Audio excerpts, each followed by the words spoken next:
Assalamu alaikum wa rahmatullahi wa barakatuhu. Bonjour à toutes et à tous, c'est votre frère Cessi Adekoli. Aujourd'hui, j'ai une grande invitée, une personne spéciale, pas comme tout le monde, n'est-ce pas? Je vais la laisser se présenter, vas-y. Bonjour, je m'appelle Khadija. Bonjour, je me nomme Khadija Assi. Je vous salue tout d'abord. Alors, Khadija, qu'est-ce que vous faites actuellement? Moi, comme quoi? C'est-à-dire, est-ce que vous travaillez? Est-ce que vous êtes un élève? Qu'est-ce que vous faites en fait actuellement? Oui, je suis un élève. Je suis un élève de groupe scolaire Mindemba. Je fais la classe de CM1. Ok. Vous êtes à l'école Mindemba. Oui, Alors, vous êtes en classe de CM1, n'est-ce pas? oui, oui. Votre âge? 9 ans, 10 ans. 10 ans. Hmm. Alors, quelle est votre matière préférée? Les mathématiques. Donc, vous aimez les mathématiques? Oui. Moi, votre grand frère, moi, j'aime pas les mathématiques là. Pourquoi? Ah, parce que je trouve les mathématiques difficiles en fait. Et vous trouvez les mathématiques faciles? Oui, je trouve ça comme en activité de numérique. Vous aimez les activités numériques? Oui. D'accord, d'accord. J'ai j'ai j'ai beaucoup j'ai beaucoup réussi aux activités numériques. Ah, donc, c'est-à-dire quand vous faites des devoirs ou bien composition, vous avez de grandes notes sur ces matières-là. Oui, D'accord, d'accord. Alors, euh, après vos études, qu'est-ce que vous voudrez faire en fait? je voudrais faire la médecine La médecine. Vous voulez devenir une médecin. Pourquoi vous avez choisi ça? parce que j'aime sauver Hmm, les gens qui sont malades et qui souffrent. ok. Donc, vous, selon vous, le fait que vous voyez des gens en train de souffrir ou bien des gens qui sont malades, ça, c'est une souffrance dont vous devez chercher une solution. Oui, D'accord, d'accord, d'accord. Alors, euh, dans votre école, il y a combien de classes là-bas? dans notre école, il y a Il y en a trop, hein? oui, Il y en a beaucoup. Vous ne les maîtrisez même pas. Alors, quelles sont les matières que vous étudiez là-bas en fait? on étudie le français, Mhm. l'éveil, le maths et fini. Hmm, vous ne faites pas là-bas EPS. EPS, oui, oui, on fait. Vous faites là-bas EPS et quoi encore? À part les maths, français, éveil numérique. Hmm. Vous récitez les leçons jusqu'à présent. Oui, on décide les leçons jusqu'à Hmm. présent. Ah, toi, tu récites. Tu as l'habitude de réciter les leçons. Oui, Tu as combien de 10? euh, Hmm. je peux pas les compter, c'est beaucoup. C'est beaucoup de 10. Oui, Beaucoup de leçons aussi encore. oui, D'accord. Donc, vous avez l'habitude de bien mémoriser vos leçons en fait. oui, oui. C'est bien ça, c'est bien ça. Alors, durant l'année scolaire, comment vous balancez entre les études et les travaux à la maison? Il paraît que vous êtes seul à la maison avec votre maman. Oui, je vais à l'école le matin jusqu'à 13 heures, je reviens. J'aide ma mère à préparer le repas. Après, je pars. Quand je reviens, je mange le repas. Hmm. À peu près, vous descendez à quelle heure? Je descends à 17 heures le soir. Le matin, je descends à 13 heures. Ouh, donc c'est dur, hein? C'est difficile pour vous en fait. Raison pour laquelle vous êtes comme squelette vivant en fait. Hmm. Alors, durant les vacances, est-ce que vous en avez profité? Oui, j'en ai beaucoup profité. Bien quand même. Oui, Donc, il nous reste quelques jours pour l'ouverture des classes. je veux pas entendre ça, moi. Ah, vous ne voulez pas entendre ça parce que c'est dur de se réveiller tout le matin, Oui, 8 heures pile pour se rendre à l'école. Tu vois un peu ce que je veux dire? Oui, c'est dur, c'est dur, c'est partout, quoi. Raison pour laquelle nous tous, on n'aime pas ça, en fait. Alors, mais on peut pas ne pas partir là-bas. parce que, pourquoi? Parce que on peut pas rester dans la maison sans apprendre. Donc, on est obligé Oui, d'aller à l'école pour apprendre. Après l'école, on va faire quoi? Après l'école, Qu'est-ce qui nous attend après l'école? c'est les vacances qui nous attendent. Non, après l'école et les vacances. Quand je parle d'école, je ne parle pas école comme, Oui. comme 9 mois. Après l'école, nous sommes libres. Nous sommes libres. On a la liberté. Oui. Non, on n'est pas libre. Oui. Parce qu'il y a le travail qui nous attend. Oui, travail. Récemment, tu avais dit que après les études, tu veux devenir médecin, n'est-ce pas? Donc, le fait d'être médecin, c'est un travail. Oui, Raison pour laquelle, après les études, c'est le travail qui vous attend. oui. Donc, vous n'êtes pas encore libre. Mais on ne doit pas partir à l'école. Ok, donc vous pensez que le fait de partir à l'école, c'est une sous forme de prison, en fait. Oui. Mais le travail aussi, hein. Par exemple, l'école, c'est pour les enfants. Le travail, c'est pour les adultes. Oui. Donc, si l'enfant pense que l'école, c'est une prison pour lui, l'adulte aussi pense que le travail, c'est une prison pour lui. Parce que toi, tu te réveilles tous les jours À 6 heures, 6 heures, tu te prépares à 8 heures, hein, on va déjà à à l'école. l'école. Alors, imagine-toi si vous étiez médecin, comment vous allez faire? C'est la même chose, hein? Oui. Vous allez réveiller, même des fois tu peux réveiller à 4 heures du matin, on te dit à 4 heures du matin, docteur Khadija, on a une patiente.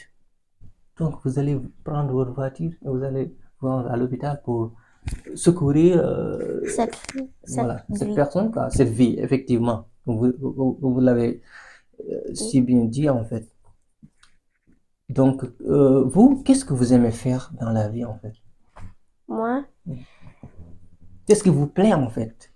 qu'est-ce qui me plaît? Moi, rien ne me plaît. Rien ne te plaît. Et toujours, je te vois devant votre écran en train de regarder des Nikki. Oui, ça ne me plaît pas parce que mes yeux seront fatigués de regarder l'écran. Mais j'y peux rien. Ah, pourquoi? Vous êtes obligé de regarder votre petit écran? Oui, parce que le matin, je me repose sur l'écran. J'ai pas d'autre chose à faire. Ah, t'as pas d'autre chose à faire? Oui. Mais pourquoi ne pas sortir un peu, aller se blader, voir la nature? Tu vois un peu ce que je veux dire? Oui, mais moi, je sors pas. Je reste seulement À l'intérieur, en train de regarder votre télé, en fait. Donc, quels sont vos dessins animés préférés? Mes dessins animés préférés sont Bob l'éponge. Bob l'éponge. Pourquoi vous avez choisi Bob l'éponge? Parce que Bob l'éponge est rigolo. Vous aimez rire, en fait. Oui. D'accord. Il rit tout le temps. C'est bien, c'est bien. Et quel encore? Et Patrick. Patrick, Oui. Patrick parle de quoi? Lui, il tourne une émission. Quels sont les sujets de cette émission? Il fait des trucs rigolos. Un rigolo encore? Oui. Donnez-moi une autre dessin animé. Comment on dit ça? J'ai oublié. Donc, vous en avez trop. Oui. Donc, vous passez combien d'heures à peu près devant devant votre petit écran à regarder? Maintenant, je regarde plus beaucoup de Mickey. Maintenant, je regarde les novellas là. Novelas? Oui. Non, novelas, ce n'est pas pour les enfants. Mais moi, je suis plus une enfant. Non. Vous avez quel âge? Moi, j'ai 10 ans. 10 ans. 10 ans. Et vous dites que vous n'êtes pas une enfant, vous êtes une enfant. Ou bien vous pensez que l'âge ne détermine pas votre enfance. Alors, expliquez-moi, pourquoi vous dites que vous n'êtes pas une enfant, quoi? Parce que quand j'étais enfant, je sais pas comment l'expliquer. Donc, selon vous, l'enfant ne dépend pas de l'âge. C'est de votre mentalité, en fait. Maintenant, vous pouvez avoir 10 ans et être une grande dame, n'est-ce pas? Oui. D'accord. Je peux avoir 10 ans aussi et avoir des réflexions Des réflexions? longues que une fille plus âgée que moi n'aura pas. Ah bon? Hein? Explique-moi comment, j'ai pas compris. Comment vous pouvez avoir ça? Quelles sont les raisons en fait? Vous ne savez même pas ou bien vous savez les raisons, mais vous ne les pouvez pas les expliquer. D'accord, je comprends.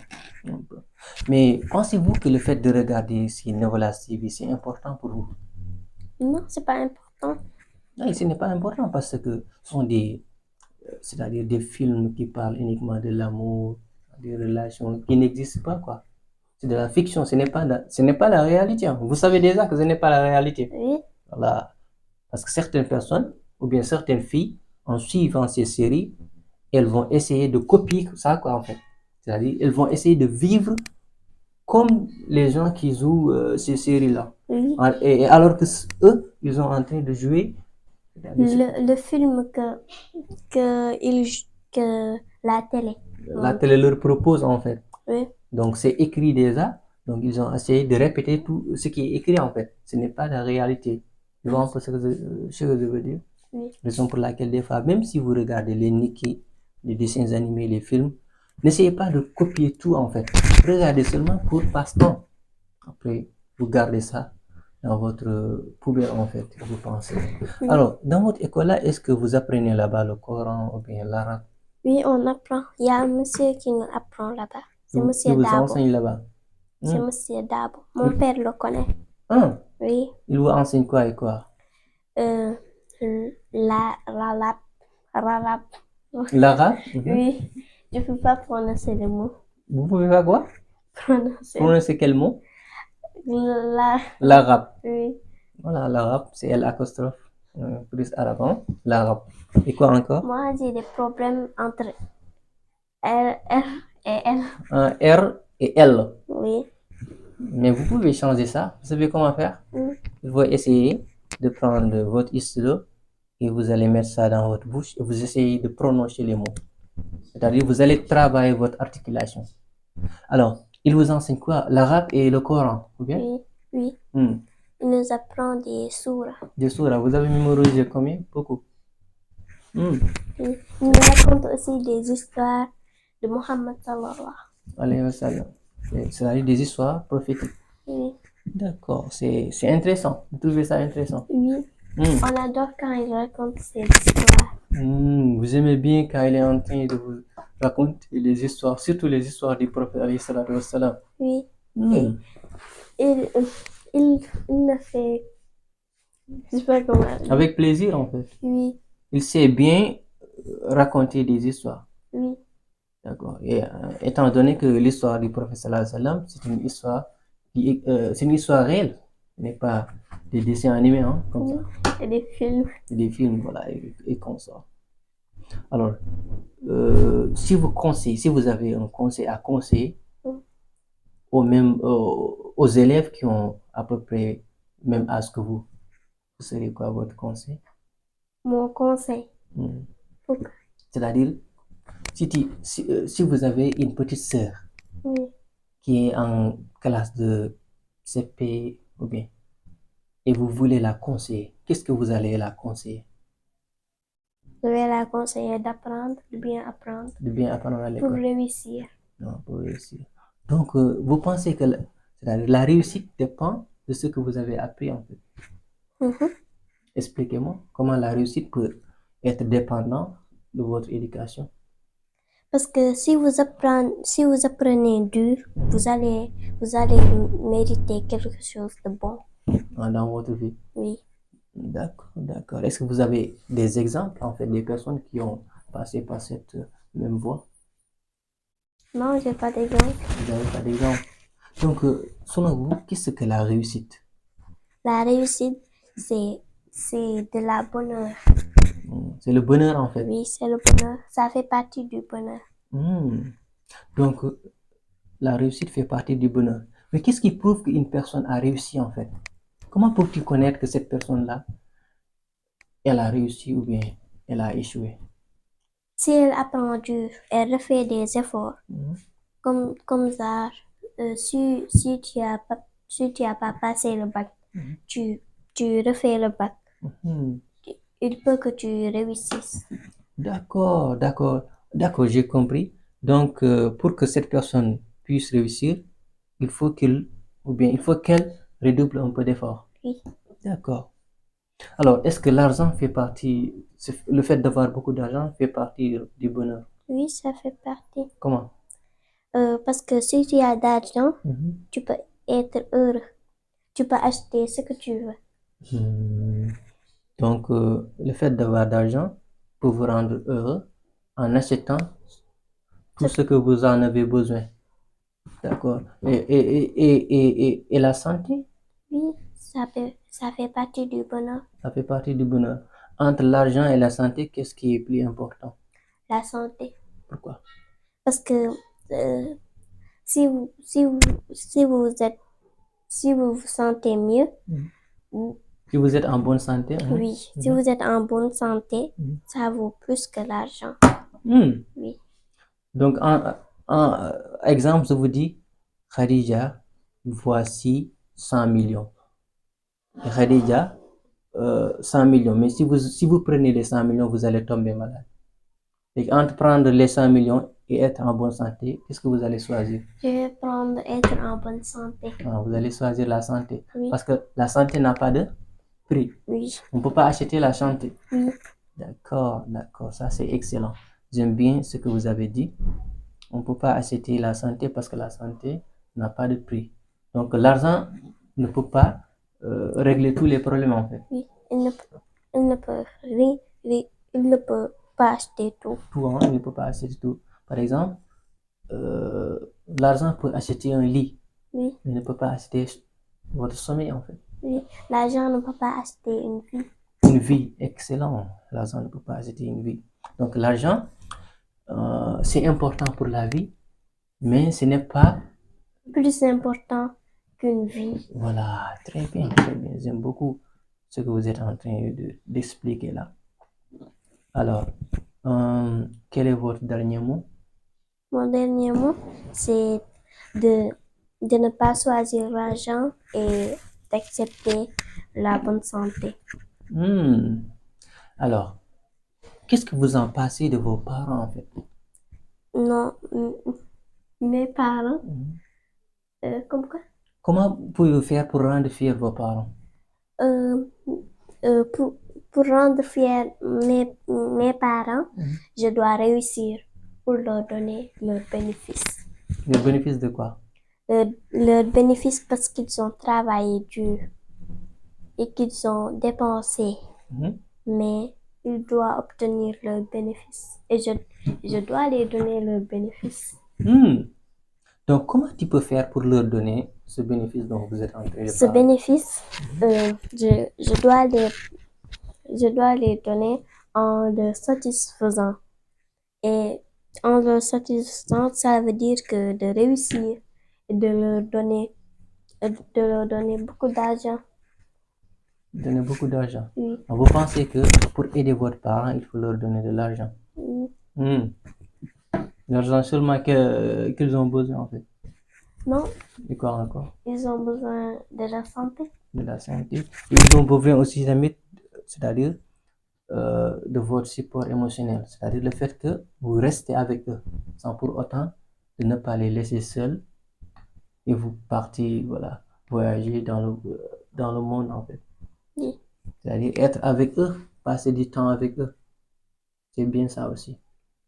En dehors de leur donner de l'argent en fait. D'accord, je vous remercie. On se donne rendez-vous jusqu'à notre prochaine Interview. interview. Ciao. Merci beaucoup.